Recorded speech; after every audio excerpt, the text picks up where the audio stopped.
নমস্কার, গল্পকথাকৃতি চ্যানেলে আপনাদের সবাইকে স্বাগত জানাই।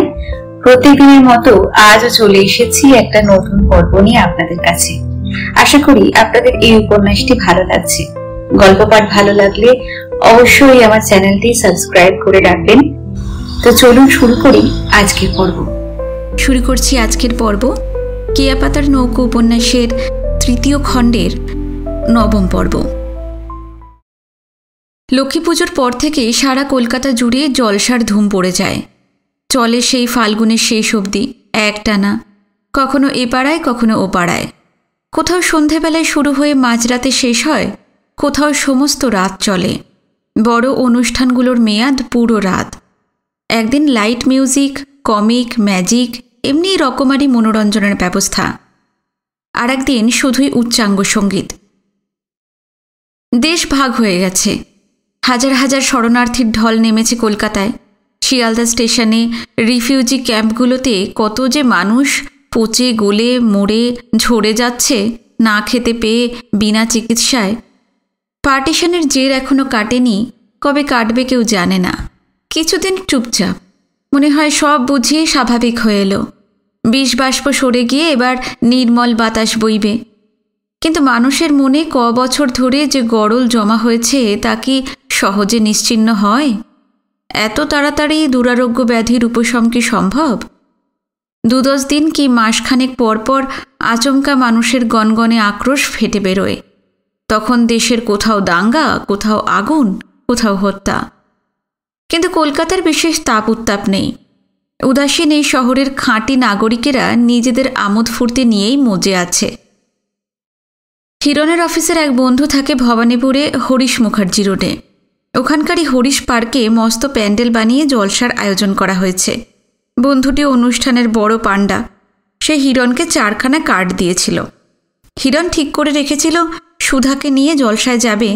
বিনুরা আসায় ভালোই হয়েছে, সবগুলো কার্ডই কাজে লাগানো যাবে, নইলে দুটো নষ্ট হতো। সন্ধে 7টায় অনুষ্ঠান শুরু হবার কথা। আজকাল দিন ছোট হয়ে এসেছে। 5:30 বাজতে না বাজতেই সন্ধে নামে। বাতাসে হালকা স্বরের মতন কুয়াশা ভাসতে থাকে। বেলা পড়ে এলে ঝিনুককে সাজাতে বসল সুধা। এখন টানের সময়, শুকনো হাওয়ায় গা চড়চড় করে, মুখের চামড়া খসখসে হয়ে যায়। ভেজা তোয়ালে চেপে চেপে ঝিনুকের মুখটা পরিষ্কার করে মুছছে। সযত্নে ক্রিম মেখে দিল সুধা। বিনুনি করে লম্বা ঘন চুল বাঁধল। কপালের মাঝখানে বড় গোলাপি টিপ আঁকল পরিপাটি করে। আলমারি থেকে নিজের দামি সিল্কের শাড়ি, কোট আর ব্লাউজ বার করে দিয়ে বলল, পরে ফেলো। মাত্র 2 দিন এই বাড়িতে আছে ঝিনুক। মনে হচ্ছিল জন্মাবধি সুধারা তাকে নিবিড় মমতায় জড়িয়ে রেখেছে। গাঢ় আবেগ কান্না হয়ে গলার কাছে জমাট বেঁধে যাচ্ছে, বেরিয়ে আসতে পারছে না। ঢোক গিলতে কষ্ট হচ্ছে, তবু কত যে সুখ। শাড়ি, ব্লাউজ, কোট টোট বুকে আঁকড়ে রাখে ঝিনুক। ঠোঁট দুটো থরথর করে কাঁপছে। অজান্তেই বুঝি চোখ থেকে ফোঁটায় ফোঁটায় জল ঝরে যাচ্ছে। ঝিনুকের আবেগ সুধার মধ্যেও চারিয়ে যায়। ধরা গলায় সে বলে, এই মেয়ে, চোখের জল মোছো। তোমার কাছে এসে বেঁচে গেছি ছোটদি। বোকা মেয়ে, ওসব কি কথা? হ্যাঁ, আমি তোমার দিদি হই না? এমন কথা আর কখনো বলবে না। অনেক দূরে যেতে হবে। নাও, শাড়িটা পরে নাও। ঝিনুক শাড়িটা পরল ঠিকই, কিন্তু কেমন যেন অগোছালো, জবরজং। গিয়েও ভাব ফুটে বেরিয়েছে। পাশে দাঁড়িয়ে সুধা লক্ষ্য করছিল, তার মোটেও পছন্দ হয়নি। কপালে সামান্য ভাঁজ পড়ল।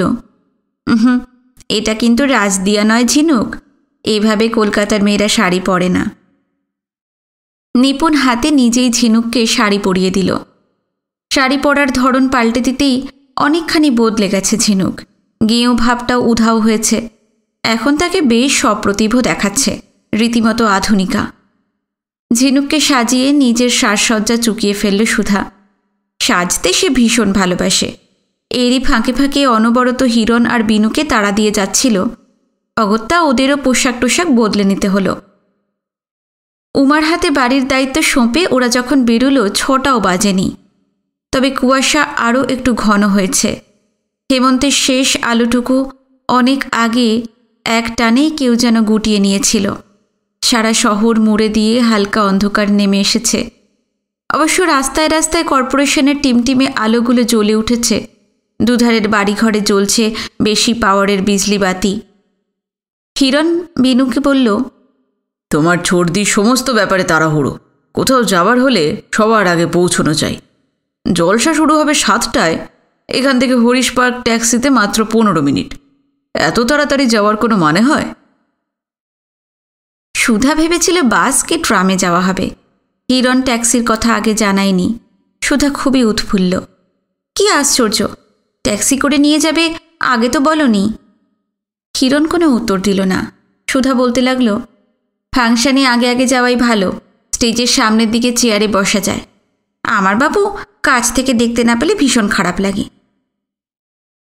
বড় রাস্তায় এসে ট্যাক্সি ধরল হিরণ। সামনের সিটে ড্রাইভারের পাশে বসেছে বিনু, পেছনে সুধা, ঝিনুক আর হিরণ। বিনু কাত হয়ে বসে হিরণদের সঙ্গে কথা বলতে বলতে চোরা দৃষ্টিতে ঝিনুককে দেখছিল। অবশ্য বাড়ি থেকে বেরোবার আগেই তার চোখ মেয়েটার ওপর আটকে ছিল। কালকের চেয়ে ঝিনুক আজ আরও ঝলমলে, খুশিতে আরও ভরপুর। ভাবল, সুধাদের কাছে বাকি জীবনটা যদি থাকা যেত। পর মুহূর্তেই মনে পড়ল, দিন কয়েকের মধ্যেই অবনীমোহন কলকাতায় ফিরে আসবেন। তখন কি আর বোনের বাড়িতে পড়ে থাকা ঠিক হবে? বিষাদে দুশ্চিন্তায় মাথার ভেতরটা হঠাৎই ভারী হয়ে উঠল। হিরণ বলছিল, ঝিনুক, পঙ্কজ মল্লিকের নাম শুনেছ? তার বাবা ভবতোষের মার্ফি কোম্পানির বড় একটা রেডিও ছিল, ব্যাটারিতে চলত। সেই রেডিওতে পঙ্কজ মল্লিকের প্রচুর গান শুনেছে ঝিনুক। সবই অবশ্য রবি ঠাকুরের গান। কার কাছে যেন শুনেছিল, ডাক্তার বলে একটা সিনেমায় এই পঙ্কজ মল্লিকই নাকি অভিনয় করেছেন। তবে সেই ছবি তার দেখা হয়নি। ঝিনুক বলল, হ্যাঁ, শুনব না কেন? রাজদিয়ায় থাকতাম বলে হ্যাঁ এতটা গেঁয়ো ভাববেন না। রেডিওতে তার গান কত শুনেছি। শচীনদেব বর্মন বিরাট গায়ক তো, তার নাম কে না জানে। 2-1 দিন পরপরই রেডিওতে তার গান বাজায়। একে একে হেমন্ত মুখোপাধ্যায়, জগন্ময় মিত্র, ধনঞ্জয় ভট্টাচার্য, সত্য চৌধুরী, রবীন মজুমদার, আলপনা বন্দ্যোপাধ্যায়, উৎপলা সেন, সন্ধ্যা মুখোপাধ্যায়, এমনি আরও অনেকের নাম করে গেল হিরণ। ভবতোষে শুধু রেডিওই নয়, বড় চোংওয়ালা গ্রামোফোন কোম্পানির একটা কলের গানও ছিল। সেটার গায়ে লেখা হিজ মাস্টার্স ভয়েস। একটা মুগ্ধ কুকুরের ছবিও ছিল তাতে। একাগ্র চিত্তে সে গান শুনছে। হিরণ যাদের কথা বলল, ভবতোষ মাঝে মাঝেই কলের গানে তাদের রেকর্ড বাজাতেন। বাবার কাছে যখন ঝিনুক থাকত, এদের অনেকেরই গান শুনেছে। তবে বেশ কয়েকজন তার অচেনা। সুদূর কোনো গ্রহের মতো পূর্ব বাংলার নগণ্য শহর রাজদিয়ায় তখনও তাদের নাম পৌঁছয়নি। ঝিনুক বলল, এইসব সিঙ্গারদের নাম করছেন কেন হিরণদা? এদের কখনো কি নিজের চোখে দেখেছ? কি করে দেখব? এরা কি কোনোদিন রাজদিয়ায় গেছেন? আজ এদের সবাইকে দেখতে পাবে। কাছে বসে ওদের গানও শুনতে পারবে। হিরণ জানিয়েছিল জলসা ব্যাপারটা পরে বুঝিয়ে দেবে, কিন্তু ঝিনুক এর মধ্যেই মোটামুটি আন্দাজ করে নিয়েছে। জলসা হলো গান বাজনার মজলিস। সারা শরীরে শিহরণ খেলে যাচ্ছিল তার, চোখে মুখে প্রবল উত্তেজনা। পুরোপুরি নিশ্চিত হবার জন্য সে বলল, সত্যি বলছেন ওরা আসবেন? না এলে ওদের দেখবেই বা কী করে? কাছে বসে গান শোনার সুযোগই বা পাবে কী করে? হাতের মুঠোয় অযাচিত স্বপ্ন যেন নেমে এসেছে। নিমেষে সময়ের সীমানা পেরিয়ে অনেককাল আগের এক বালিকা হয়ে যায় ঝিনুক, উচ্ছল ভারমুক্ত। উফ, এ তো আমি ভাবতেই পারছি না হিরণদা, আমি সবাইকে দেখতে পাবো। ঝিনুকের ছেলে মানুষই তার উচ্ছ্বাস দেখতে দেখতেই হিরণ হাসে। মেয়েটা যে দ্রুত স্বাভাবিক হয়ে উঠছে, এতে তার খুব ভালো লাগছে। হরিশ পার্কে এসে দেখা গেল গোটা পার্কটা জুড়ে ত্রিপল, টিন, বাঁশ ইত্যাদি দিয়ে ঘেরা বিশাল মণ্ডপ। রাস্তার দিকে অস্থায়ী কোলাপসিবল গেট, ফুল লতা পাতা দিয়ে সাজানো। মাইকে সানাইয়ের রেকর্ড বাজানো হচ্ছে। বাতাসের কাঁধে চেপে মধুর সুর ছড়িয়ে ছড়িয়ে পড়ছে নানা দিকে। মাঝে মাঝে সানাই থামিয়ে ঘোষণা করা হচ্ছে, যারা প্যান্ডেলে এসেছেন অনুগ্রহ করে শান্ত হয়ে বসুন। ঠিক 7টায় আমাদের অনুষ্ঠান শুরু হবে। শিল্পীরা কিছুক্ষণের মধ্যেই এসে যাবেন। ক্রমান্বয়ে সানাই, তারপর ঘোষণা, আবার সানাই, আবার ঘোষণা। চারদিকে উৎসব উৎসব আবহাওয়া, স্বপ্নের পরিবেশ। অপলক তাকিয়ে তাকিয়ে দেখছিল ঝিনুক। গেটের মুখে মাঝারি ভিড়। শুধু সুধাই নয়, তার মতন দূরদর্শী আরও অনেকেই রয়েছে। মঞ্চের কাছাকাছি ভালো জায়গা দখল করার জন্য আগেভাগেই তারা হাজির। হিরণের বন্ধুটির নাম আদিত্য। তেমন লম্বা না হলেও বেশ সুপুরুষ, ধারালো সপ্রতিভ চেহারা, ধুতি আর কাজ করা পাঞ্জাবিতে চমৎকার দেখাচ্ছে। গেটের কাছে দাঁড়িয়ে ভিড় সামলাচ্ছিল আদিত্য। হিরণদের দেখে হাসি মুখে এগিয়ে এলো। একটু আগে এসে ভালোই করেছিস, পরে এলে পিছন দিকে বসতে হতো। চোখ সামান্য ছোট করে সামের দিকে তীর হানল সুধা। ইঙ্গিতটা স্পষ্ট। কেন তাড়া দিয়েছিলাম এবার বুঝতে পারছ? মুখে বোকাটে হাসি ফুটিয়ে ঘাড় চুলকোয় হিরণ। সুধা যে ঢের বেশি বুদ্ধি ধরে তা মেনে নিতেই হয়। ঝিনুকদের দেখিয়ে আদিত্য জিজ্ঞেস করে, এদের তো ঠিক চিনতে পারলাম না। সুধা আদিত্যর সঙ্গে বিনুদের পরিচয় করিয়ে দেয়। ঝিনুক সম্বন্ধে বলে, ও সম্পর্কে আমার বোন হয়। এই পাকিস্তান থেকে কদিন হলো ওরা এসেছে। বাড়িতে বসে থেকে কি করবে, বাড়তি কার্ডও তো ছিল, তাই ফাংশনে নিয়ে এলাম। বলেই ভয় হলো আদিত্য যদি পাকিস্তানের পরিস্থিতি জানতে চায় এবং কথায় কথায় এমন প্রসঙ্গ উঠে পড়ে যাতে ঝিনুক ফের নিজেকে গুটিয়ে নেয়, তার ঝলমলে ভাবটা লহমায় উধাও হয়। কিন্তু আদিত্য এইসবের ধারকাজ দিয়েও গেল না। এখন তার ভীষণ ব্যস্ততা। বলল, ও তাই, ওদের নিয়ে এসে খুব ভালো করেছেন বৌদি, চলুন আপনাদের বসিয়ে দিই। হিরণ বলল, কিরে তোর বউ এসেছে? আরে দুপুর থেকে বাবার খুব জ্বর, ডাক্তারকে কল দিয়ে এসেছি। এদিকে ফাংশন নিয়ে এখানে এমন আটকে গেছি যে বাড়িতে থাকতেই পারলাম না। ডাক্তার এলে ওষুধ টষুধের ব্যবস্থা করে সবিতা এসে পড়বে। আমরা যতক্ষণ না ফিরছি পিসি তখন বাবাকে দেখবে। আশা করি 2-1 ডোজ ওষুধ পড়লে জ্বরটা নেমে যাবে। হিরণরা জানে আদিত্যদের বাড়ি খুব কাছেই, পার্কের ঠিক উল্টো দিকে। ওর মা নেই, মাস 6 হলো বিয়ে হয়েছে, এখনো ছেলেপুলে হয়নি। বাড়িতে 4 জন মানুষ, আদিত্য, সবিতা, আদিত্যর বাবা আর এক বিধবা পিসি। একজন আধবয়সী রান্নার লোকও আছে, আদিত্যদের কাছেই থাকে। বাড়িরই একজন হয়ে গেছে। আদিত্যর সঙ্গে প্যান্ডেলে চলে এলো সুধারা। ভেতরটা চমৎকার সাজানো, মনোরম আলোয় ভরে আছে চারপাশ। একধারে উঁচু মঞ্চে বড় বড় পেতলের ফুলদানিতে অজস্র টাটকা রজনীগন্ধার ঝাড়। 2টো মাইকও রয়েছে। পিছনে মস্ত সোনালি ফেস্টুনে বড় বড় নীল হরফে লেখা, তরুণ সংঘের উদ্যোগে বিচিত্রানুষ্ঠান। দুপাশে উইংস দিয়ে মঞ্চে যাতায়াতের পথও রয়েছে। সামনের দিকে শ্রোতাদের জন্য চেয়ারের সারি। থোকায় থোকায় বেশ কিছু লোকজন এধারে ওধারে বসে আছে, আরও অনেকে আসছে। মঞ্চের সামনের প্রথমটা বাদ দিয়ে দ্বিতীয় সারিতে হিরণদের বসিয়ে আদিত্য বলল, তোদের পাশের একটা চেয়ারে কাউকে বসতে দিবি না, বলবি লোক আছে, সবিতা এলে বসবে। ঠিক আছে, হিরণ বলল।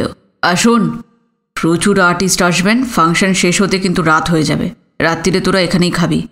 সে কি, মেসোমশাইয়ের জ্বর, এর ভেতর আবার ওইসব ঝামেলা করতে গেলি কেন?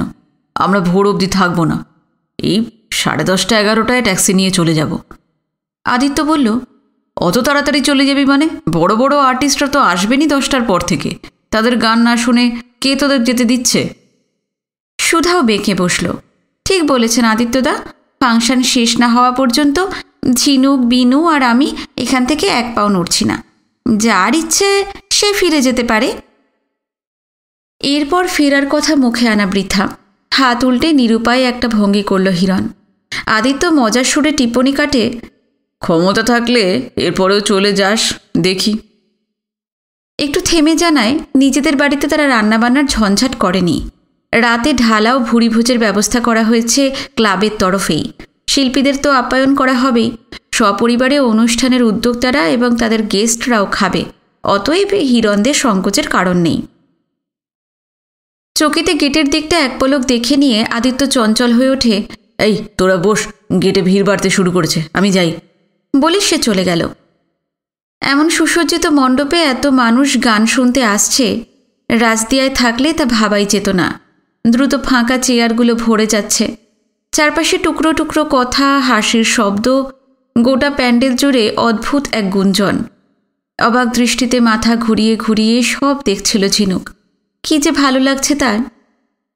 বেশিক্ষণ অপেক্ষা করতে হলো না, সবিতা এলো। সুধা জিজ্ঞেস করল, মেসোমশাই কেমন আছেন এখন? কার্তিকের হিম লেগে জ্বর, ডাক্তার দেখে গেছেন, বললেন চিন্তার কিছু নেই, এক দাগ মিক্সচার খাইয়ে এসেছি। সুধা ঝিনুক আর বিনুর সঙ্গে সবিতার আলাপ করিয়ে দিল। শ্যামবর্ণ কিন্তু ভারী মিষ্টি চেহারা সবিতার, মুখে প্রতিমার আদল, স্বভাবটা মধুর, তার কথাবার্তা এবং হাসিতে এমন এক আপন করা ভাব আছে যা মুহূর্তে ঝিনুক আর বিনুকে জয় করে নিল। পাকিস্তান থেকে এসেছে শুনে প্রথমটা একটু শিউরে উঠল সবিতা। উফ, ওখানে যা চলছে খবরের কাগজে পড়তে পড়তে ভয়ে দম আটকে যায়। তোমরা যা চলে আসতে পেরেছ সেটা ভগবানের অসীম কৃপা। বোঝাই যায় সবিতা ঈশ্বর বিশ্বাসী। বিনু বা ঝিনুক কোনো উত্তর দিল না, শুধু নীরবে মাথা নাড়ল। যেখানে আনন্দের এমন ব্যাপক আয়োজন, সমস্ত পরিবেশ খুশির প্লাবনে ভাসার জন্য উন্মুখ, সেখানে পাকিস্তানের প্রসঙ্গ হঠাৎ যেন তাল কেটে দিয়েছে। সবিতা আর কিছু জানতে চাইবে কিনা কে জানে। হিরণরা ত্রস্ত হয়ে ওঠে। পাকিস্তানের স্মৃতি যতই তারা আড়াল করে রাখতে চাক না, বিষ বাষ্পে ভরা এই ভূখণ্ড ঝিনুকের পিছু ছাড়ে না, যেন অনিবার্য নিয়তি। খুব সরল মনেই কথাগুলো বলেছে সবিতা। তাছাড়া সে তো জানেও না ঝিনুকের জীবন কিভাবে কতখানি ধ্বংস হয়ে গেছে, আর হিরণ, সুধা এবং বিনু তিল তিল করে কিভাবে তাকে বাঁচিয়ে তুলতে চাইছে। সবিতা হঠাৎই ঝিনুককে বলল, কি ভাই, পাকিস্তানে আবার ফিরে যাবে নাকি? সুধা মাঝখানে ঝাঁপিয়ে পড়ল, না না, ফিরে যাবার তো কোনো প্রশ্নই নেই। হ্যাঁ, যা ভয়ঙ্কর অবস্থা, আর কখনো যেও না ভাই, দেশের কথা একদম ভুলে যাও। হ্যাঁ, ওরা তো চিরকালের মতো ইন্ডিয়ায় চলে এসেছে, আর ফিরে যাবে না। খুব ভালো করেছে। এবার সবাই চুপচাপ। তারপর একেবারে অন্য প্রসঙ্গে চলে গেল সবিতা। ঝিনুককে জিজ্ঞেস করল, তোমার ফেভারিট আর্টিস্ট কে গো? পাকিস্তানের প্রসঙ্গ ওঠায় হিরণদের শ্বাস আটকে গিয়েছিল। এবার তারা হাঁপ ছেড়ে বাঁচল। ফেভারিট এবং আর্টিস্ট দুটো শব্দেরই মানে ঝিনুকের জানা। কে তার প্রিয় শিল্পী কখনো তা ভেবে দেখেনি। জানালো, অনেকের গানই তার ভালো লাগে। সবিতা নিরপেক্ষভাবে জানায়, আমার ভাই সবাই প্রিয়। পঙ্কজ, হেমন্ত, ধনঞ্জয়, শচীনদেব, কাকে বাদ দিয়ে কার কথা বলবো। কয়েকজন গায়কের বিখ্যাত কটি গানের নাম করে জিজ্ঞেস করল, এগুলো শুনেছ? দাঙ্গার সময় সেই যে ঢাকা থেকে তাকে উদ্ধার করে আনা হয়েছিল, তারপর আর গান বাজনার কথা ভাবেনি ঝিনুক। ভাবার সময়ও নয় সেটা। সারা পৃথিবী তার কাছে শ্বাসরোধী অন্ধকার এক কুঠুরি। ঝিনুক আস্তে করে মাথা নাড়ে, না। সবিতা বলল, আজ ওদের দিয়েই এই গানগুলো গাওয়াবো। ঝিনুকের কৌতূহল হচ্ছিল। সে শুনেছে শিল্পীরা নিজেদের খেয়ালে তাদের পছন্দ মতো গান গেয়ে থাকেন। শ্রোতাদের বেছে দেওয়া গান কি ওরা গাইবেন? কিন্তু জিজ্ঞেস করতে গিয়েও করল না। বাঙালির সময় জ্ঞান বলতে কিচ্ছু নেই। 10টায় কিছু করবে বলে গড়াতে গড়াতে 12টায় টেনে নিয়ে যায়। কিন্তু তরুণ সংঘের বিচিত্রানুষ্ঠান কাঁটায় কাঁটায় 7টাতেই শুরু হলো। গেট বন্ধ করে দেওয়া হয়েছে। প্যান্ডেলের কোনো চেয়ারই এখন খালি নেই। যারা বসার জায়গা পায়নি, বিশাল মণ্ডপের দুধার ঘেঁষে দাঁড়িয়ে আছে। ক্লাবের দায়িত্বশীল মেম্বাররা মঞ্চের কাছাকাছি থেকে সব দিকে লক্ষ্য রাখছে। তাদের মধ্যে আদিত্যকেও দেখা গেল। মঞ্চের একধারে মাইকের সামনে দাঁড়িয়ে সুন্দরী ঘোষিকা বলছিল, আমাদের প্রথম শিল্পী অনুরাধা শেঠ। তিনি নতুন হলেও যথেষ্ট প্রতিভাময়ী। আশা করি তার গান আপনাদের ভালো লাগবে। মঞ্চের ঠিক মধ্যিখানে লাল গালিচা পাতা শিল্পীদের বসার জন্য। উইংসের ভেতর দিয়ে একটি অল্প বয়সী তরুণী সেখানে এসে বসল। বেশ দেখনদার চেহারা, প্রচুর সেজেছে। খোঁপায় জুইয়ের মালা জড়ানো। একটি তবলচিও সঙ্গে এনেছে। হারমোনিয়াম নিয়ে অন্য একজন বসেছে। মেয়েটি একটি আধুনিক গাইল, সুরেলা কণ্ঠস্বর। প্যান্ডেলের একোণ সেকোণ থেকে কিছু হাততালির শব্দ উঠল। এরপর গায়ক গায়িকারা ঘোষণা অনুযায়ী মঞ্চে আসতে লাগলো একের পর এক। সবাই প্রায় নতুন, আধ চেনা 2-4 জন। মাথা পিছু একটি করে গান বাঁধা। কেউ গাইল আধুনিক, কেউ পল্লীগীতি, কেউ রবীন্দ্রসঙ্গীত। কয়েকজনের বেশ রেওয়াজ করা গলা, বেশিরভাগেরই মাঝারি, তবে একজনও ফেল না নয়। আদিত্য বলেছিল 10টা সাড়ে 10টার আগে বড় আর্টিস্টরা আসবেন না, কিন্তু অনেক আগেই তারা এসে পড়লেন আর সঙ্গে সঙ্গে আসর জমে গেল। নামীদের ভেতর প্রথম মঞ্চে উঠলেন জগন্ময় মিত্র। শুরু করলেন তার সেই বিখ্যাত গানটি দিয়ে, তুমি আজ কত দূরে। লহমায় গোটা প্যান্ডেল জুড়ে বিদ্যুৎ প্রবাহ খেলে গেল। জগন্ময়ের নামটা ঝিনুকের খুব ভালো করেই জানা। 15-20 হাত দূরে বসে তিনি গান শোনাচ্ছেন, স্বচক্ষে দেখেও অবিশ্বাস্য মনে হচ্ছে তার। নিঃশ্বাস পড়ছে না, চোখের দৃষ্টি স্থির, আচ্ছন্নের মতো মঞ্চের দিকে সে তাকিয়ে আছে। বিনুরা ঝিনুককে লক্ষ্য করছিল, কেউ তাকে কিছু বলল না। গানটা শেষ হবার সঙ্গে সঙ্গেই প্যান্ডেল হাততালিতে ফেটে পড়ল। চারপাশ থেকে চিৎকার উঠছে, আরেকটা করে। সবার এক দাবি, নতুনদের জন্য একটা করে গান, আর বড় আর্টিস্টদের বেলায় তো সেই নিয়ম খাটে না। একখানা গান গিয়ে তাদের রেহাই নেই। শ্রোতাদের আবদারের কি শেষ আছে? পরপর 6খানা গান গাইতে হলো জগন্ময়কে। এর ফাঁকে চিরকুটে খসখস করে একটা গানের 2 লাইন লিখে ফেলল সবিতা। আদিত্যকে ডেকে বলল, এই গানটা গাইতে বলো তো। চিরকুট হাতে হাতে ঘুরে মঞ্চে পৌঁছে গেল। এক পলক সেটা দেখে একটু হাসলেন জগন্ময়। অনুরাগী শ্রোতার মনোবাঞ্ছা পূর্ণ করতে হারমোনিয়ামে সুরের ঢেউ তুলে গানটা ধরলেন, আমি দুরন্ত বৈশাখী ঝড়, তুমি যে বহ্নি শিখা। জগন্ময়ের পর একে একে রবীন মজুমদার, উৎপলা সেন, গৌরী কেদার ভট্টাচার্য, আলপনা বন্দ্যোপাধ্যায়ের তাদের নাম করা গানগুলো গাইতে লাগলেন। এদের কাছেও চিরকুট পাঠাতে লাগল সবিতা। সেই শুধু একাই নয়, শ্রোতাদের ভেতর আরও অনেকেই এরকম চিরকুট পাঠাতে লাগল। শিল্পীরা কাউকে নিরাশ করলেন না, পরম উদারতায় সবার অনুরোধ শিরোধার্য করলেন। 10টা বাজলে আদিত্য এসে বলল, চলো এবার খেয়ে নেবে। সুধা একটু অবাক হয়ে জিজ্ঞেস করল, এত তাড়াতাড়ি? কারণটা বুঝিয়ে দিল আদিত্য। আজ কলকাতায় কম করে 15-20টা ফাংশন হচ্ছে। বিখ্যাত আর্টিস্টদের বিরাট চাহিদা। এখানে যাদের গাওয়া শেষ হয়েছে তারা অন্য ফাংশনে গাইতে ছুটবেন, আর আগে ওদের খাইয়ে দিতে হবে। উদ্যোক্তাদের বাড়ির লোকজন এবং তাদের গেস্টদের যে কজনকে পারা যায় একসঙ্গে বসিয়ে দেওয়া হবে। এইভাবে রাত 1টা-1:30টা পর্যন্ত খেপে খেপে খাওয়ার পর্ব চলবে। লোক তো কম নয়। সুধাদের একেবারেই নড়ার ইচ্ছে নেই। সে বলল, আরও কত ভালো আর্টিস্ট গাইবেন, খেতে গেলে তো তাদের গান শোনা হবে না। আদিত্য জানালো, আপাতত গানের অনুষ্ঠান হচ্ছে না। এখন 40-45 মিনিট শুধুই বাজনা। কেউ একজন মাউথ অর্গান বাজাবেন, একজন বাঁশি, একজন জলতরঙ্গ, একজন স্প্যানিশ গিটারে রবীন্দ্রসঙ্গীতের সুর। খেতে খেতে সব শোনা যাবে। খাওয়ার ব্যবস্থা কাছেই, পার্কের পিছন দিকে একটা প্রকাণ্ড সেকেলে বনেদি বাড়ির মস্ত হল ঘরে। লম্বা লম্বা উঁচু বেঞ্চ আর চেয়ার পাতা রয়েছে সারি সারি। আদিত্য শুধু সুধাদের আনেনি, তরুণ সংঘের অন্য কজন মেম্বারও তাদের স্ত্রী, ছেলে মেয়ে এবং অতিথিদের নিয়ে এসেছে। একধারে দেওয়ালের ধার ঘেঁষে 12-14টা চেয়ার ফাঁকা রেখে বাকিগুলোতে সবাইকে বসিয়ে দেওয়া হলো। এরপর আদিত্য এবং তার ক্লাবের কয়েকজন হলঘরের বিরাট দরজা দিয়ে বাড়ির ভিতর দিকে চলে গেল। ফিরে এলো মিনিট 2 পরেই। সঙ্গে রবীন মজুমদার, উৎপলা সেন, জগন্ময় মিত্র, এমনি অনেকেই। খুব সম্ভব বাড়ির অন্দরমহলের কোনো ঘরে তারা বিশ্রাম করছিলেন। ওদের সমাদর করে ফাঁকা চেয়ারগুলোতে বসানো হলো। ভোজের এলাহি আয়োজন। লুচি, পোলাও, আলুর দম, ভেটকি মাছের ফ্রাই, মুরগির মাংস, চাটনি এবং নলেন গুড়ের সন্দেশ। ঝিনুক খাবে কি?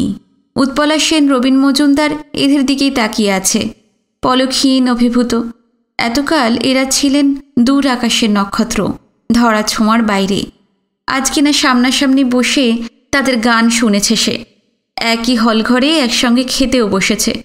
সবই যেন অলৌকিক স্বপ্নের মধ্যে ঘটে যাচ্ছে। একটা মাইকের মুখ এধারে ঘোরানো, তাই মাউথ অর্গান, বাঁশি কি জলতরঙ্গের সুর হেমন্তের বাতাসে ভেসে আসছে। সুধার সবিতা মাঝে মাঝে তাড়া দিচ্ছে, তাড়াতাড়ি খেয়ে নাও, একটু পরেই কিন্তু ফের গান শুরু হয়ে যাবে। ব্যস্তভাবে লুচির একটা কোনা ভেঙে নিয়ে কিংবা এক মুঠো পোলাও মুখে পুড়ে চিবোতে চিবোতে অন্যমনস্ক হয়ে যায় ঝিনুক। চোখ কিন্তু শিল্পীদের দিকেই স্থির। খাবার পালা চুকিয়ে ফের প্যান্ডেলে ফিরে আসে সুধারা। যন্ত্রসঙ্গীতের অনুষ্ঠান শেষ হয়ে গেল। এবার যে শিল্পীটি মঞ্চে এলেন তিনি শচীনদেব বর্মন। শরীর ভালো নেই, দুখানা গানে শুধু গাইলেন। নিশীথে যাইও ফুল বনেরে ভ্রমরা আর প্রেমের সমাধি তীরে নেমে এলো শুভ্র মেঘের দল। শ্রোতাদের দাবি অফুরান, তারা সহজে ছাড়তে চায় না, তারা আরও শুনতে চায়। হাত জোর করে ক্ষমা চেয়ে নিলেন শচীনদেব। সবিতা প্রচুর খবর রাখে। ঝিনুকের কানে মুখ ঠেকিয়ে নিচু গলায় বলল, শচীন কর্তা এখন কলকাতায় থাকেন না তো? যুদ্ধের সময় বম্বে চলে গিয়েছিলেন। বিরাট বিরাট সব হিন্দি বইয়ের মিউজিক ডিরেক্টর। সারা ইন্ডিয়ায় ওর কত নাম, কত সম্মান। তোমার আদিত্য দাকে ভীষণ ভালোবাসেন। ও আবদার করলে না বলতে পারে না তো। শরীর খারাপ নিয়েও তাই বোম্বে থেকে আজকের ফাংশনে গাইতে এসেছেন। শচীনদেবের পর পঙ্কজ মল্লিক। তারও ভারতজোড়া খ্যাতি। কণ্ঠস্বর গম্ভীর, উদাত্ত। 12খানা রবীন্দ্রসঙ্গীত গাইলেন। 13 নম্বর গানটা হলো ডাক্তার ছবির চৈত্র দিনের ঝরা পাতার পথে দিনগুলি মোর কোথায় গেল। একের পর এক চমক। পঞ্চগজের পর এলেন ধনঞ্জয়। তাকেও 10-11খানা গাইতে হলো। একটানা 2 ঘন্টা গানের পর কমিক, সেটা পরিবেশন করলেন অজিত চট্টোপাধ্যায়। কৌতুক নকশাটি এই রকম। অল ইন্ডিয়া রেডিওর পাক্ষিক ম্যাগাজিন বেতার জগতে তারিখ, সময় এবং শিল্পীদের নাম সমেত প্রতিদিনের প্রোগ্রামের আগাম তালিকা প্রকাশ করা হয়। ভুল করে একবার ছাপা হলো রবীন্দ্রসঙ্গীত গাইবেন শচীনদেব বর্মন আর পঙ্কজ মল্লিক পল্লীগীতি। 2 শিল্পী মহা ফাঁপড়ে পড়ে গেলেন। রেডিওর কর্মকর্তাদের ভুল ধরিয়ে হাজার কাকুতি মিনতিতেও ফল হলো না। ছাপা যখন হয়ে গেছে দুজনকে সেই মতোই গাইতে হবে। তাছাড়া শ্রোতাদের এই নিয়ে তুমুল উৎসাহ। মুহুর্মুহু অল ইন্ডিয়া রেডিওর দপ্তরে ফোন করে তারা নাকি জানাচ্ছে শচীনদেবের রবীন্দ্রসঙ্গীত আর পঙ্কজ মল্লিকের পল্লীগীতি শোনার জন্য সবাই উন্মুখ হয়ে আছে। অগত্যা শচীনদেব পঙ্কজের কাছে রবীন্দ্রসঙ্গীতের তালিম নিতে ছুটলেন। পঙ্কজ যতই শেখান তিনি কিছুতেই কায়দা করতে পারছেন না। পল্লীগীতি সুরে বারবার গেয়ে উঠছেন রবি ঠাকুরের গান। ওদিকে পঙ্কজও দৌড়চ্ছেন শচীনদেবের বাড়ি। গলদঘর্ম হয়ে শিখছেন পল্লীগীতি। তার হালও তথৈবচ। ভারী ভরাট গলায় রবীন্দ্রসঙ্গীতের সুরে তিনি গাইছেন ভাটিয়ালি। ভুল ধরিয়ে দিয়েও কেউ কাউকে শোধরাতে পারছেন না। 2 নাজেহাল শিল্পী পরস্পরের কাছে কিভাবে তালিম নিচ্ছেন, সুরের গোলমাল করে কিভাবে তালগোল পাকিয়ে ফেলছেন, হুবহু নকল করে গেয়ে গেয়ে শোনালেন অজিত চট্টোপাধ্যায়। সঙ্গে নানা মজাদার অঙ্গভঙ্গি। সারা প্যান্ডেলে ঝড় বয়ে গেল। 10 মিনিট ধরে হাসির আতশবাজি ফাটতে লাগল অবিরল। বিনু লক্ষ্য করল পেটে হাত চেপে সমানে হেসে চলেছে ঝিনুক। হেসেই চলেছে। মুখ লাল হয়ে উঠছে তার। চেয়ারে বসে থাকতে পারছিল না, ঠিকরে নিচে পড়ে যাবে যেন। কোনো রকমে নিজেকে সামলে রাখছে। কতকাল বাদে ঝিনুককে এমন প্রাণ খুলে হাসতে দেখল বিনু। এমন স্বচ্ছ, এমন নির্মল। হাসিটা যেন সহস্র ধারায় ছড়িয়ে পড়ছে। ঝিনুককে যত দেখছে তত ভালো লাগছে তার। কমিকের পর আবার গান। একে একে মঞ্চে আসতে লাগলেন সুপ্রভা সরকার, সত্য চৌধুরী, অখিল বন্ধু ঘোষ, পান্নালাল ভট্টাচার্য, দিলীপ সরকার, শ্যামল মিত্র আর সবার শেষে হেমন্ত মুখোপাধ্যায়। তিনি আরও কয়েকটা ফাংশনে গিয়ে এসেছেন, তাই এখানে পৌঁছতে দেরি হয়ে গেছে। আধুনিক এবং রবীন্দ্রসঙ্গীত মিলিয়ে তাকে গাইতে হলো মোট 15খানা। শেষ গান কোনো এক গাঁয়ের বধূর কথা তোমায় শোনাই শোনো। হেমন্তের গানের পর ফাংশন যখন শেষ, ভোর হতে বেশি দেরি নেই। এবার বাড়ি ফেরার পালা। আদিত্য আর সবিতা হিরণদের সঙ্গে রাস্তা পর্যন্ত চলে এলো। সবিতা ঝিনুককে জিজ্ঞেস করল, কেমন লাগলো ভাই ফাংশন? ঝিনুকের চোখে মুখে ঘোর লেগে আছে। বিহবলের মতন বলল, কি যে ভালো লেগেছে বলে বোঝাতে পারবো না।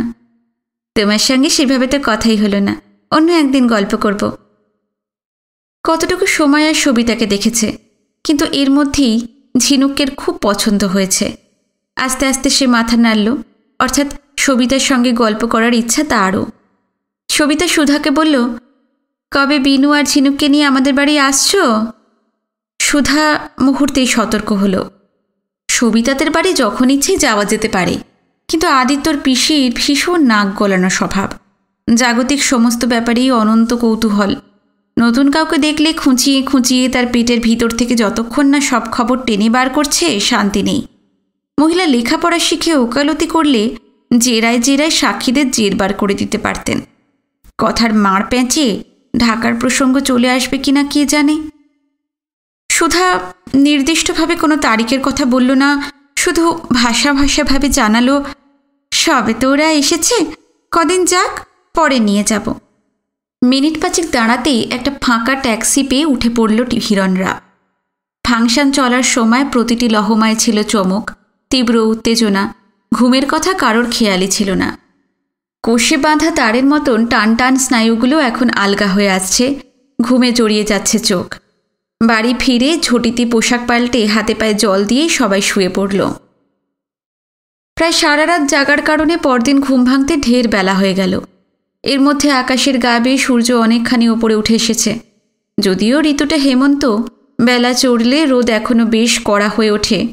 বাথরুমের কাজ চুকিয়ে চা খেতে খেতে কালকের ফাংশনের সবিস্তার আলোচনা চলছিল। জগন্ময়, হেমন্ত, উৎপলা, পঙ্কজ, শচীনদেব ঘুরে ফিরে এইসব নামই উঠে আসছে। প্যান্ডেলে ওদের দেখার পর ঝিনুক এতটাই বিহ্বল হয়ে পড়েছিল যে তার রেশ এখনো কাটেনি। সে শুধু বলছে, ছোটদি, তোমাদের জন্য এই শিল্পীদের দেখতে পেলাম।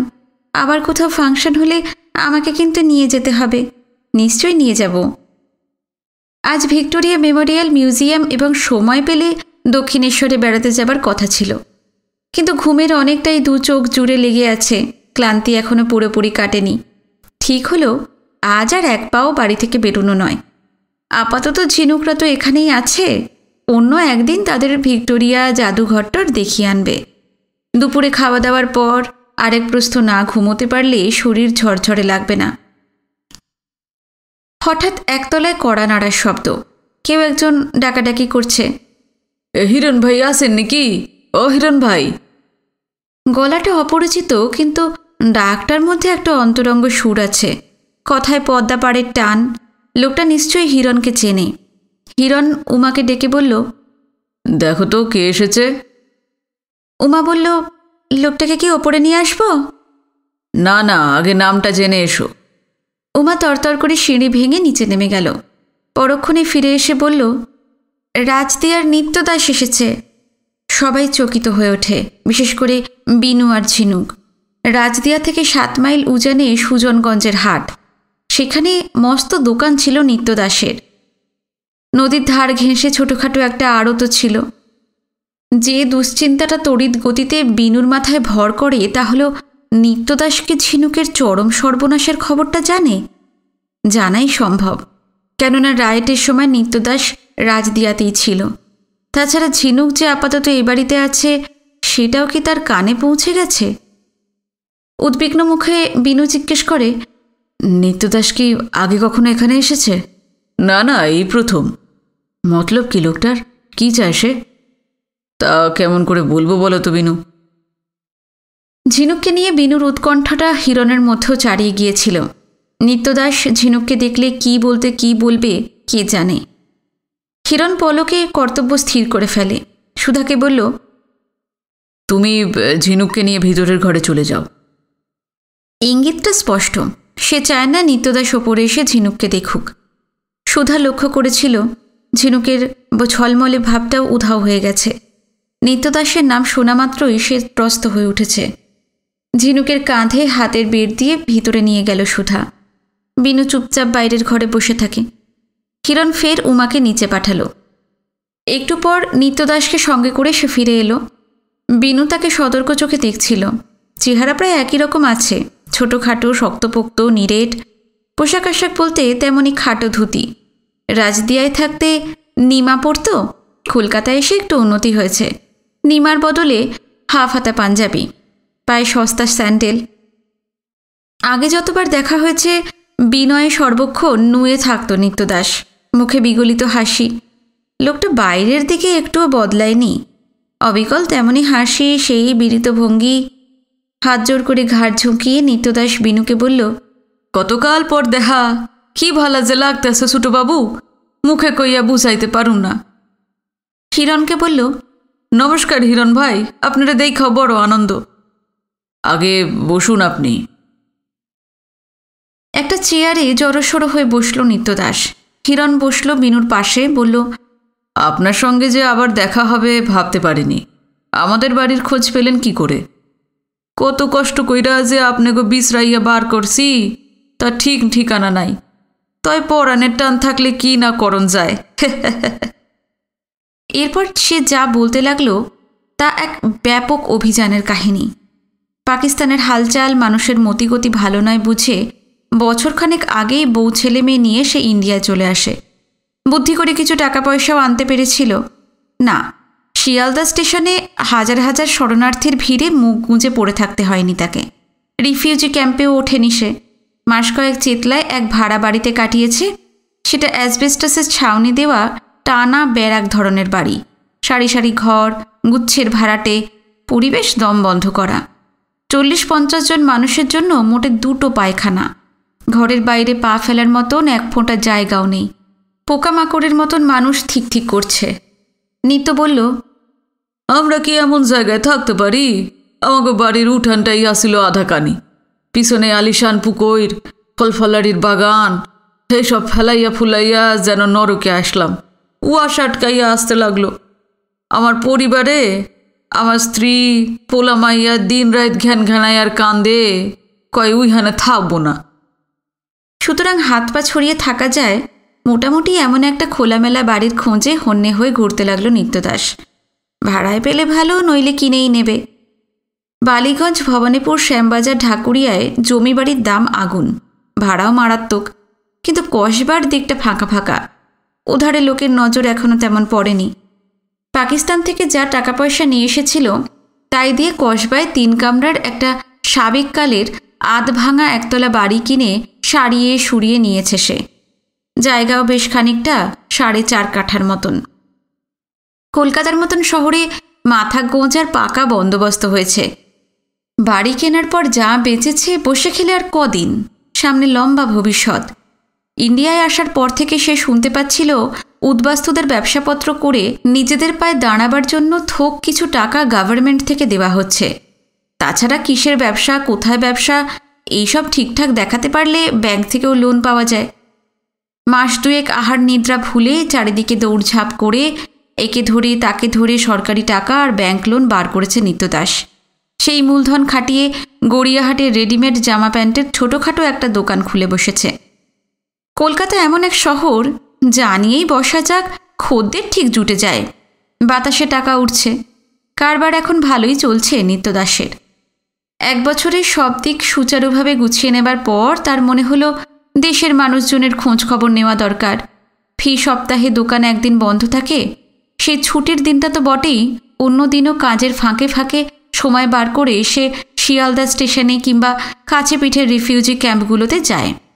রাজদিয়া এবং তার চারপাশের গিরিগঞ্জ, হাবিবপুর, আমতলী, তাজহাটি, মাইনকার চর, কমলাঘাট, এমনি 25-30টা গ্রাম উজাড় করে মানুষ এখানে চলে এসেছে, প্রতিদিন বিরতিহীন।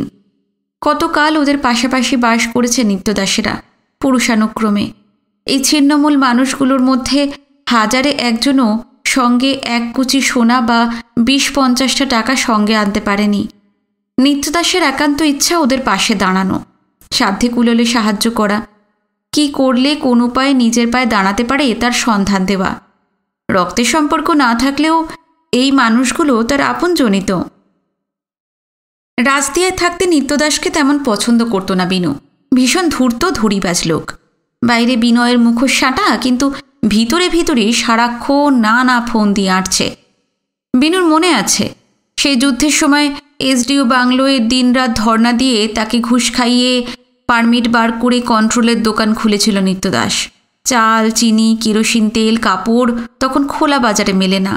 কন্ট্রোলের দরে সামান্য কিছু লোকজনকে বিলি করে বাকিটা 10 গুণ দামে কালোবাজারে বেচে দিত। শুধু তাই নয়, আমেরিকান টমিতে যখন রাজদিয়া ছেয়ে গেল, চারিদিক রাতারাতি মিলিটারি ব্যারাক উঠছে, সরকারি লাইসেন্স নিয়ে একটা মদের দোকানও দিয়েছিল। হেমনাথ বাড়িতে ডাকিয়ে এনে কতবার নিষেধ করেছেন, কিন্তু তার কথা নিত্যদাসের এক কান দিয়ে ঢুকে অন্য কান দিয়ে বেরিয়ে যেত। সেই লোক সীমান্তের এপারে এসে মহানুভব হয়ে উঠেছে, ভাবাই যায় না। ভোঁতা খসখসে গলায় এক নাগাড়ে কথা বলে যাচ্ছেন নিত্যদাস। বিনু ক্লান্তি বোধ করছিল, কান মাথা ঝিমঝিম করছে। কিভাবে তাকে থামানো যায় কে জানে। হিরণ হঠাৎ বলে ওঠে, আমাদের ঠিকানা আপনি পেলেন কি করে তা কিন্তু এখনো বলেননি। হ্যাঁ, এইবার হেইটা কমু। যেমন মাঝে মধ্যে যাই, তেমন পরশু সন্ধ্যাবেলা শিয়ালদায় গেছিলাম। দেখি ঢাকা মেল থিকা রিফিউজিগুলোগে তৈলক্য সেনরা লাইমে আসলো। ওনারা দেশ চাইরা বরাবরের লজ্ঞা চইলে আসছে। হগলে যখন ভিটা মাটি ফেলাইয়া আসতে আসে, ওনারা কোন ভরসায় দেশের মাটিতে থাকবো। বিনুর স্নায়ুতে তীব্র ঝাঁকুনি লাগে। এতক্ষণে সে রীতিমতো উৎসুক হয়ে ওঠে। বহুকাল আগে প্রথম মহাযুদ্ধের ঠিক পরে পরে ঢাকা জেলার নগণ্য শহর রাজদিয়া ছেড়ে রেঙ্গুনে পাড়ি দিয়েছিলেন ত্রৈলোক্য সেন, সঙ্গে স্ত্রী এবং একটি ছেলে। সেখানে ব্যবসা ট্যাবসা করে অঢেল পয়সা করেন, সংসারও বড় হতে থাকে। রেঙ্গুনে আরও 2টো ছেলে হয়েছে তার। তাদের লেখাপড়া শিখিয়ে নিজের কারবারে বসিয়েছেন, বিয়ে দিয়েছেন। 3 ছেলে 3 পুত্রবধূ নাতি নাতনি নিয়ে তার জমজমাট সংসার। রেঙ্গুন থেকে দেশে ফেরার কোনো সম্ভাবনাই ছিল না। বর্মা তখন তাদের নতুন স্বদেশ। রাজদিয়া স্মৃতিধূসর হতে হতে প্রায় বিলীন হয়ে গিয়েছিল। কিন্তু দ্বিতীয় মহাযুদ্ধের মাঝামাঝি পূর্ব রণাঙ্গনে যখন তোজোর ঝটিকা বাহিনী দুরন্ত গতিতে ধেয়ে আসছে, দিবারাত্রি মেশিনগান আর কামানের কান ফাটানো গর্জন, আকাশ ঢেকে দিয়ে ঝাঁকে ঝাঁকে বোমারু বিমানের অবিরল হানাদারি, অ্যান্টি এয়ারক্রাফটের পাল্টা আক্রমণ, ক্রমাগত পিছু হটে হটে মিত্রবাহিনীর পিঠ যখন দেওয়ালে ঠেকে গেছে, সেই সময় রেঙ্গুন, পেগু, মান্দালয় অর্থাৎ গোটা বর্মা মুল্লুক থেকে পালানোর হিড়িক পড়ে যায়। সারা জীবন বিপুল পরিশ্রমে তিল তিল করে ত্রৈলোক্য সেন যা যা করেছিলেন, টাকা পয়সা, বিষয় আশয়, বিশাল বাড়ি, অফুরান ঐশ্বর্য সব ফেলে প্রায় খালি হাতে চলে আসতে হয়েছিল তাদের। গোটা রাজদিয়া জুড়ে তখন সে কি তুমুল চাঞ্চল্য। প্রথম মহাযুদ্ধের শুরুতে যে ত্রৈলোক্য সেন দেশ ছেড়েছিলেন, দ্বিতীয় মহাযুদ্ধের মাঝামাঝি বর্মা মুল্লুক থেকে তার ফিরে আসাটাই এক চমকপ্রদ ঘটনা। ত্রৈলোক্য সেনের মুখে সেই সব বর্ণনা শুনতে শুনতে রাজদিয়াবাসীদের রক্তে শিহরণ জাগত। কিন্তু যুদ্ধের শেষাশেষি অক্ষশক্তির হার যখন অনিবার্য হয়ে উঠেছে, ত্রৈলোক্যর 3 ছেলে তাদের স্ত্রী এবং ছেলে মেয়েদের নিয়ে কলকাতায় চলে এসেছিল। রাজদিয়ায় পড়ে থেকে কি হবে? যুদ্ধে যা ধ্বংস হয়ে গেছে, নতুন করে ফের তা গড়ে তুলতে হবে। কলকাতা ছাড়া গতি নেই। বাড়ির সবাই চলে এলেও ত্রৈলোক্য সেন এবং স্ত্রী রাজেশ্বরী আসেননি। বহুকাল বাদে বর্মা মুল্লুক থেকে রাজদিয়ায় ফিরে এসে দেশের মায়ায় জড়িয়ে গিয়েছিলেন। কিন্তু শেষ পর্যন্ত তাদের থাকাও সম্ভব হলো না। লক্ষ লক্ষ উৎখাত মানুষের মতন জন্মভূমি থেকে শিকড় তুলে তাদেরও চলে আসতে হয়েছে। আর কখনো তাদের দেশে ফেরা হবে না। নিত্যদাস বলতে লাগলো, ত্রৈলোক্য সেনের মুখে শুনলাম ছোটবাবু কয়দিন আগেই কলকাতায় চলে আইসছে। তা তেনার তো 3 হানে ওঠনের কথা, ভবানীপুরে তেনার বাপের কাছে, নাইলে সুনীতি বইন কি সুধা বইনের বাড়িত।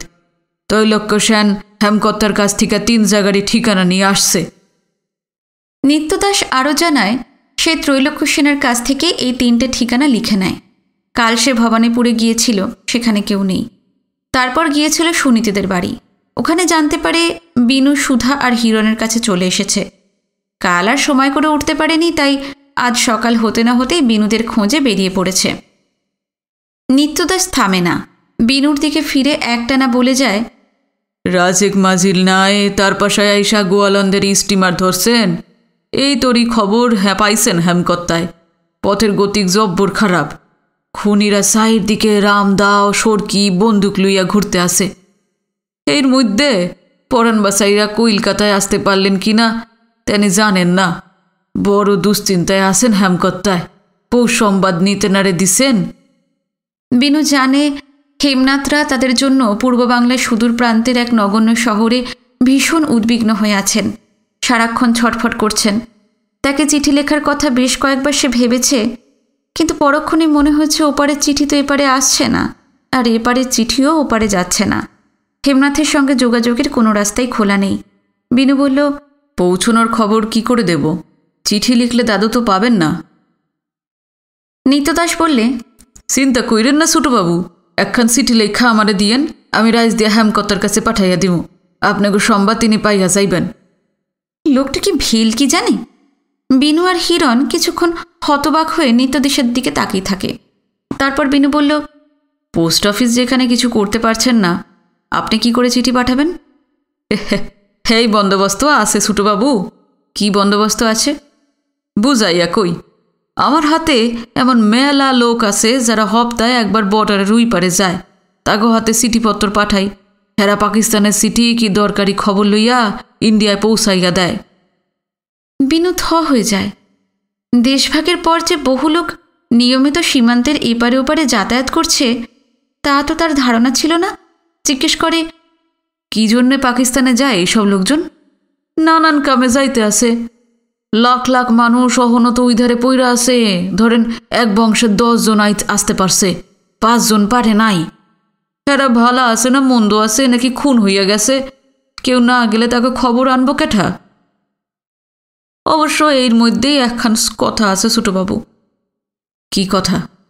যে লোকগুলো যায় তাকে কিছু টাকা পয়সা দিতে হয়। পাকিস্তানের অবস্থা তো হগলেই জানেন, নিজের চৌখে দেখা আসছেন। এইখানে পরাণের ঝুঁকি লইয়া যাইতে হতো হয়। হিরণ জিজ্ঞেস করিল, আপনার লোকজনেরা কি শুধু রাজদিয়ার তার চারপাশের গ্রামগুলোতেই যায়? তা কেন, ফরিদপুর, নোয়াখালী, বরিশাল, সিলেট, কোন হানে না যায়?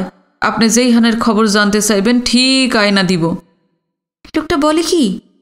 হিরণ জানে খুব বেশি লেখাপড়া করেনি নিত্যদাস। অল্প বয়সে রাজদিয়ার ইউনিয়ন বোর্ডের স্কুলে 2-4 বছর যাতায়াত করেছিল, কিন্তু খুবই তুখোড়, ক্ষুরোধার বুদ্ধি। সামান্য বিদ্যের পুঁজি নিয়ে দেশভাগের আগে কী না করেছে সে।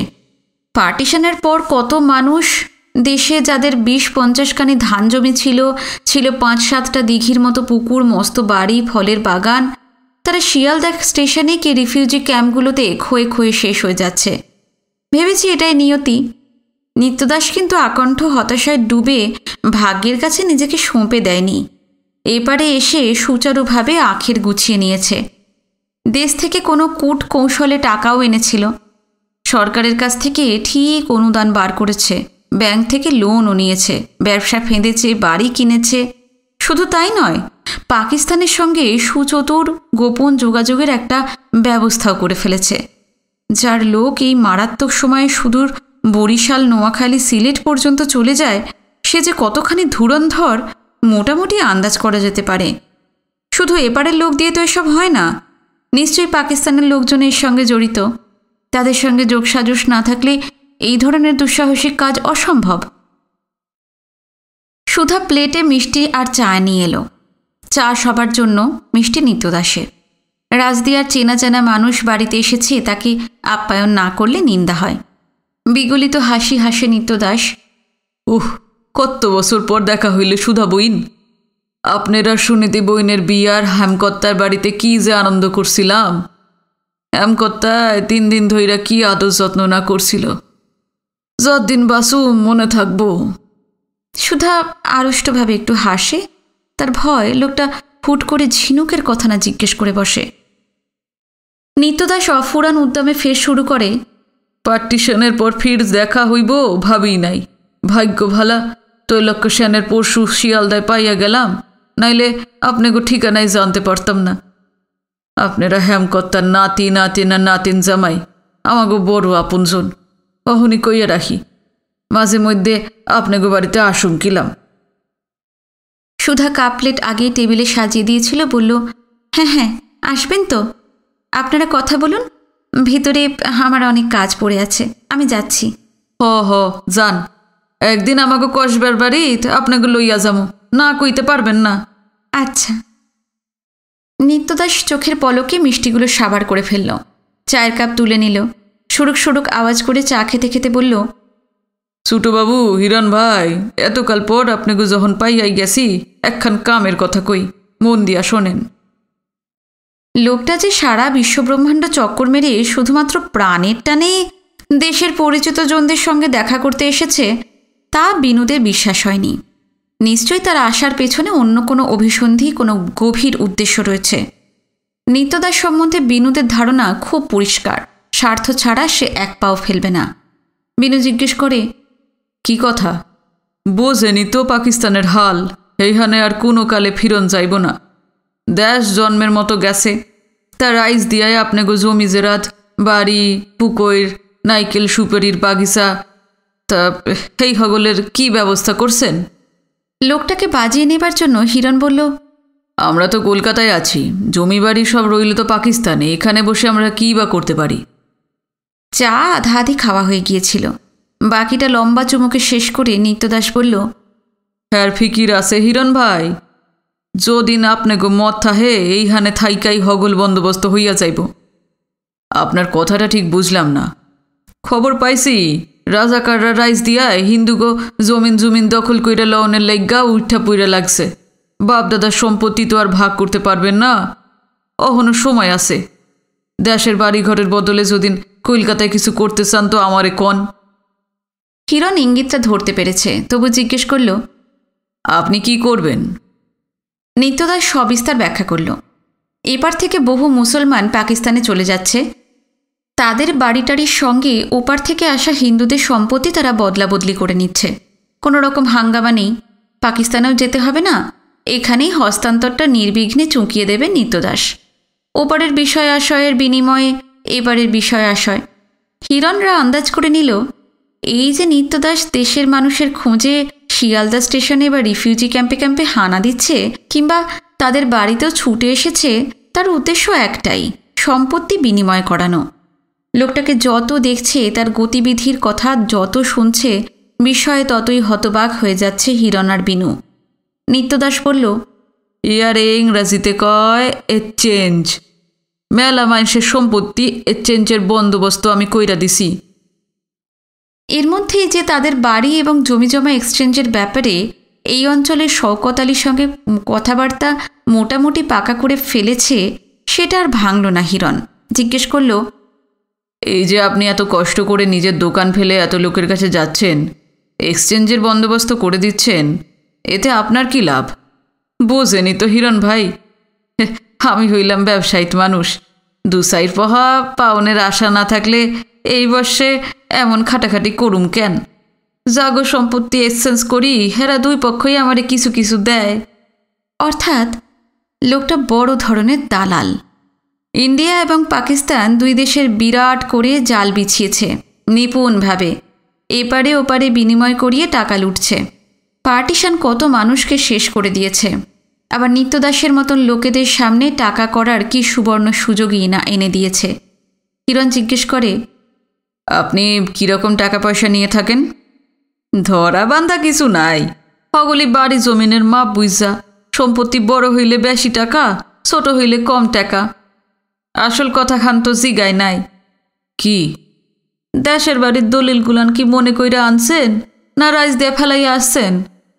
দাদু আর জেঠিমা নিয়ে এসেছে, জবর বুদ্ধির কাম করছে। এক্সচেঞ্জের সময় দলিল দাখিলা, পর্চা কি খাজনা রসিদ দরকার। এটা কিছু সরকারি কাজ না দেখাইলে গাহেক বুঝবো কেমনে রাইজ দিয়ার ওই সম্পত্তি সত্যই আপনি গো কিনা? হ্যাঁ, তা তো ঠিকই।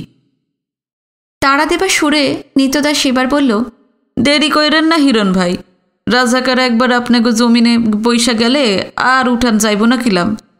আমার হাতে মেলা গাহেক আছে, আপনারা রাজি হইলে 15-20 দিনের মধ্যে সব কাম হইয়া যাইব। আমার পাওনা গন্ডার লেগা ভাববেন না, আপনারা আমার নিজের জন। অন্যেরা যা দেয় আপনাকে কাছ থেকে অনেক কম নিমু, ধরেন আর্ধেক, পাকা কথা দিলাম। হিরণ দ্রুত ভেবে নিল, শওকত আলীর সঙ্গে যদি কোনো কারণে কাজটা শেষ পর্যন্ত না হয়, তাই নিত্যদাসকে হাতে রাখা ভালো। বলল, ঠিক আছে, দাদু জেঠিমা তো কলকাতায় নেই, ওদের জিজ্ঞেস না করে কিছু করাও যাবে না। ওরা ফিরে আসুন, দেখি কি বলেন। ওনারা কবে ফিরবেন? এই 20-22 দিন পর। দেরি হইয়া যাইব হিরণ ভাই, মেলা মুসলমান পাকিস্তানে যাওয়ানের লইগা ছটফট করতে আসে।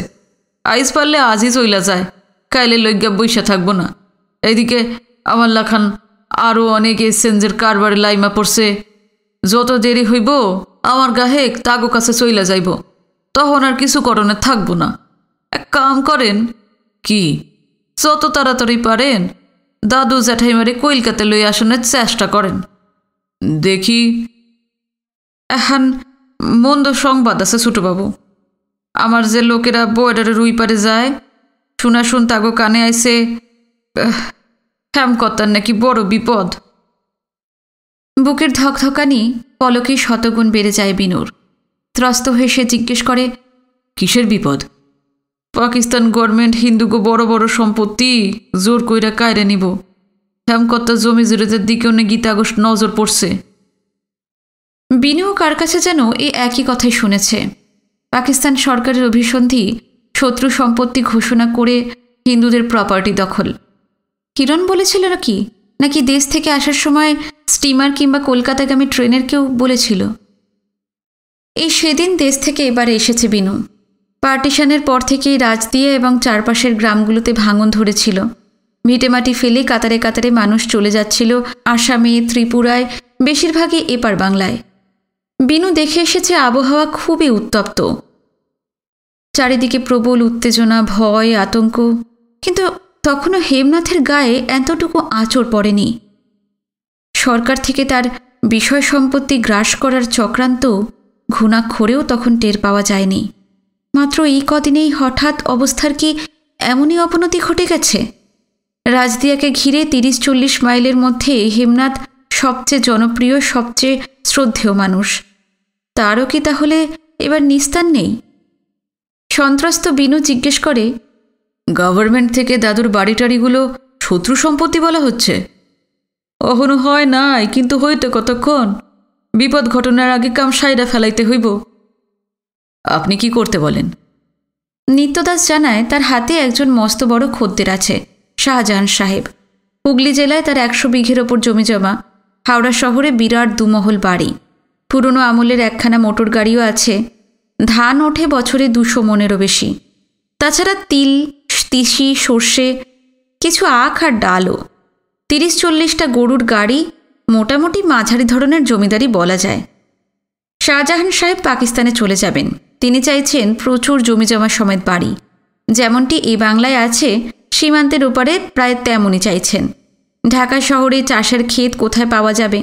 তিনি ঢাকার ৪০-৫০ মাইলের মধ্যে কোনো মফস্বল শহরে বাড়ি এবং তার কাছাকাছি জমির খোঁজ করছেন। হেমনাথরা চাইলে ১ মাসের ভিতর এক্সচেঞ্জ হয়ে যাবে। নিত্যদাস বলল, এমন সুযোগ হারানো উচিত হইব না ছোটবাবু। আপনি হেমকর্তারে শাহজাহান সাহেবের কথা জানাইয়া এক্সচেঞ্জের ব্যাপারে চিঠি লেখেন। বিনু যখন এপারে চলে আসে, হেমনাথ তখনও তার সিদ্ধান্তে অবিচল। কোনো কারণেই দেশ ছাড়বেন না। এর মধ্যে যদি খবর পেয়ে থাকেন পাকিস্তান সরকার শত্রু সম্পত্তির আইন জারি করতে চলেছে, তার মত পাল্টাতেও পারে। অযাচিত যে সুযোগ নিত্যদাস নিয়ে এসেছে, হেলায় সেটা নষ্ট করা ঠিক হবে না। কিরণ নীরবে শুনে যাচ্ছিল, এবার সায় দিয়ে বলল, হ্যাঁ, লিখেই দাও একটা চিঠি। উঠে গিয়ে ভিতরের ঘর থেকে কাগজ কলম, সাদা বড় খাম আর আঠার শিশি এনে দিল। বসার ঘরের একধারে চেয়ার টেবিল রয়েছে, সেখানে গিয়ে চিঠিটা লিখেই ফেলল বিনু। রাজদিয়া থেকে এবারে আসার সময় ঝিনুককে নিয়ে প্রতি মুহূর্তে কী নিদারুণ সংকটের মুখে পড়তে হয়েছে তার পুঙ্খানুপুঙ্খ বিবরণ দিল। আরও জানালো, কলকাতায় পৌঁছে অবনীমোহনকে না পেয়ে তারা সুনীতিদের বাড়ি গিয়েছিল, সেখান থেকে আপাতত সুধাদের কাছে এসে রয়েছে। হেমনাথ কষ্ট পাবেন, তাই হেমনলিনীর নির্দয় আচরণের কথা সে কিছু জানালো না। চিঠির শেষ দিকে এক্সচেঞ্জের ওপর জোর দিয়ে বিনু লিখেছে, দেশের যা হাল, অবিলম্বে খুব সাবধানে সম্পত্তির দলিলগুলো নিয়ে কদিনের জন্য যদি হেমনাথ কলকাতায় আসতে পারেন, ভালোভাবে বিনিময়ের ব্যবস্থা এখানেই হয়ে যাবে। আপাতত তিনি একাই আসুন, স্নেহলতারা রাজদিয়ায় থেকেই যাবেন।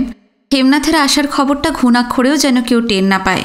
কাজ চুকে যাবার পর স্নেহলতাদের দেশ থেকে নিয়ে আসা হবে। চিঠিটা খামের ভেতর পুড়ে আঠা দিয়ে মুখ আটকে ফের হিরণদের কাছে এসে বসল বিনু। হঠাৎ তার মনে সংশয় দেখা দেয়, বলে, এই চিঠি যদি অন্যের হাতে পড়ে, দাদুর কিন্তু ভীষণ বিপদ হয়ে যাবে। খুব সাবধানে গোপনে এটা যেন তার হাতে পৌঁছয়। তার সাথে এটাও বলে, হেমনাথ যেন তার মতামত লিখে খামের ভেতর পুড়েই পত্রবাহককে দেন। তার উত্তরের জন্য বিনু অপেক্ষা করে থাকবে।